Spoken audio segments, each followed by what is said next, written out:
I was, okay. Well, then that leads to an interesting thought. Then perhaps the committee should make FOIA requests. How are, say, an average voluminous FOIA request along the lines of some of the ones made here, how long does it take the department to honor those requests? Mr.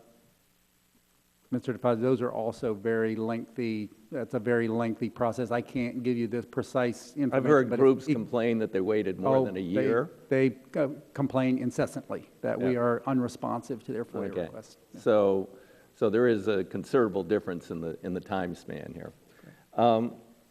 Now, you've been, I don't know your exact biographical history, but were you with the department when a political appointee named Julie McDonald was employed by the Bush administration? I was a career employee with the U.S. Fish and Wildlife Service. Do you recall what happened to Ms. McDonald? Wasn't there an IG investigation, and didn't they find that she was attempting to politically manipulate both listings and other things that related to the department? Listings and critical habitat determinations, and we were remanded to redo several dozen decisions that Julie McDonald was involved in. You had to redo that work? Because of the political interference. And I assume that took considerable cost and time to redo the work straight up using scientific as opposed to political science?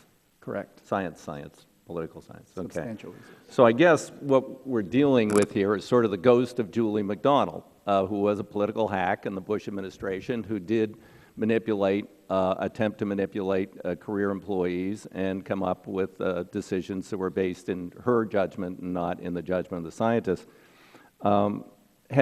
Has anything similar, you have an IG, are you aware of anything similar that has gone on during this administration? Not at all. In fact, this administration have put in place a process that would prevent that. So when we make endangered species listing and critical habitat determinations, our proposals do not go do not receive political level review. They don't? They do not. Oh my gosh. Oh, well, that's interesting. So, and then I think the stream buffer rule is probably not in your shop, right? It is not. Yeah. But yeah, my recollection is that someone should be fired for that because they hired a totally incompetent contractor who totally screwed it up, and you know, now we're nowhere on that rule. But I guess you can't comment on that. If we had someone from the broader department, I could get a comment on that issue.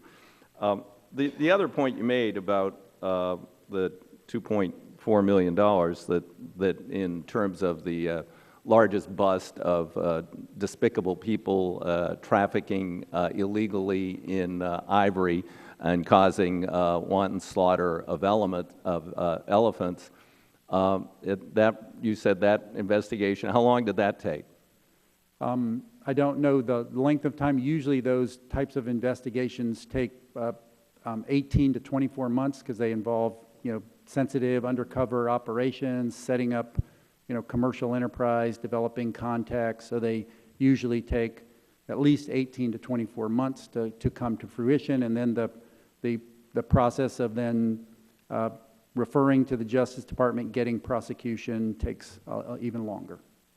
Could we infer that there may be similar ongoing investigations? As we speak. As we speak. So we spent $2 million and we did bust up one really bad ring, and so there are other ongoing investigations that may be of a similar magnitude. There are many of a similar magnitude. Okay. So we could perhaps spend $2.4 million more productively in going after bad guys rather than chasing chimeras. We are, again, as we speak, we are trying to figure out how to place law enforcement agents at in key embassies around the world so that we can more effectively network with the law enforcement community across the globe. That would be fabulous because of some of what's going on in Africa now with incredible slaughter of elephants, not sport hunting, but slaughter, and some by terrorist groups. So thank you, Director. Appreciate it.